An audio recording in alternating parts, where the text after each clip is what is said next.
धेरै बेडी फ्याट छ या त धेरै थाई फ्याट छ। यो दुवै बडीको सेपले तपाईँको शरीरको डिफ्रेन्ट कहानी बताइरहेको छ। मतलब स्याउको सेपको बडीमा तपाईँको कम्मरभन्दा माथि धेरै वेट हुन्छ। पियर मतलब नास्पातीको सेपको बडीमा तपाईँको थाईको भागमा आयो तपाईँको हिपको भागमा बडी फ्याट जम्मा भएको हुन्छ। र यो दुवै डिफ्रेन्ट सेप आउनुको कारण हो हार्मोनल इम्ब्यालेन्स। सेप बडी टाइप धेरै कमन हुन्छ पुरुष र महिलामा, तर पियर अर्थात् नास्पाती सेप बडी टाइप धेरै कमन हुन्छ महिलामा। बट यो सबै मेन्टेन हुनेछ ह्याबिटियल। सेप आउनुको कारण यो हो कि तपाईँको बडीमा इन्सुलिन र कर्टिसोल हार्मोन इम्ब्यालेन्स छ।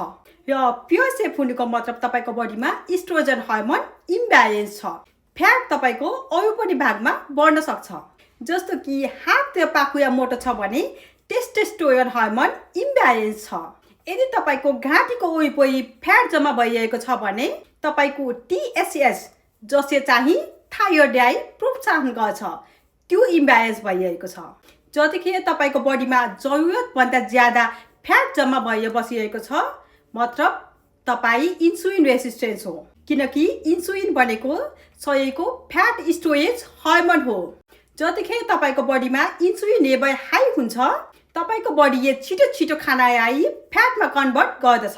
सो यदि तपाईँ आफ्नो बडीको कुनै पनि भागमा रहेको फ्याटलाई कम गर्न चाहनुहुन्छ भने सबैभन्दा पहिला तपाईँले आफ्नो इन्सुलिनलाई कम गर्नुपर्ने हुन्छ। इन्सुलिन कम गर्ने एक मात्र तरिका छ, त्यो हो लाइफस्टाइल चेन्ज। यदि तपाईँ सिक्न चाहनुहुन्छ आफ्नो इन्सुलिनलाई कसरी तलतिर आउने, त्यसको लागि तपाईँले मेरो यो आइडियालाई फलो गर्नुपर्ने हुन्छ।